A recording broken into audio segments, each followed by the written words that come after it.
का मौसम शुरू हो चुका था। गांव के चारों तरफ हरियाली फैली हुई थी। खेतों में पानी चमक रहा था और मिट्टी की खुशबू हवा में घुली हुई थी।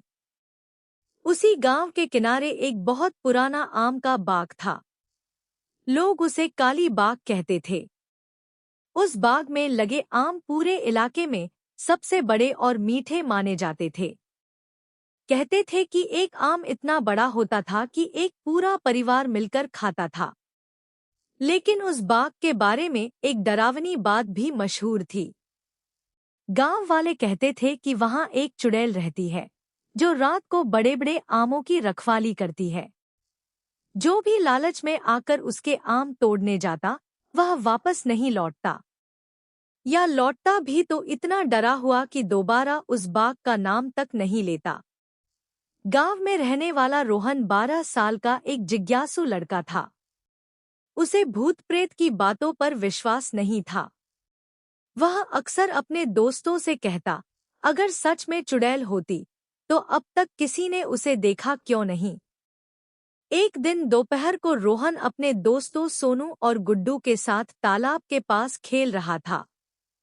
तभी उन्होंने दूर से काली बाग की ओर देखा। पेड़ों पर लटकते आम सचमुच बहुत बड़े दिखाई दे रहे थे। सोनू बोला, मेरे दादा कहते हैं वहां के आम नारियल जितने बड़े होते हैं।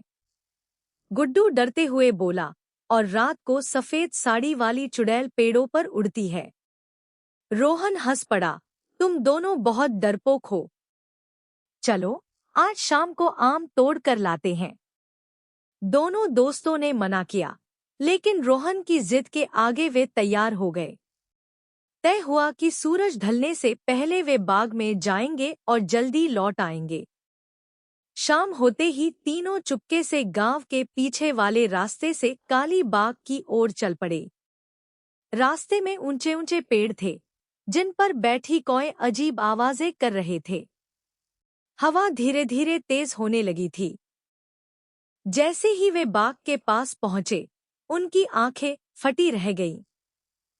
पेड़ों पर लगे आम सचमुच बहुत बड़े थे। कुछ आम इतने बड़े थे कि शाखाएं नीचे झुक गई थी। उनकी खुशबू दूर तक फैल रही थी। रोहन उत्साहित होकर बोला, देखा, यहाँ कोई चुड़ैल नहीं है, बस लोगों को डराने के लिए कहानी बना रखी है। वह तुरंत एक पेड़ पर चढ़ गया। उसने हाथ बढ़ाकर एक बड़ा आम तोड़ा। आम इतना भारी था कि उसे नीचे फेंकते ही धड़ाम की आवाज हुई। अचानक पूरे बाग में अजीब सी ठंडी हवा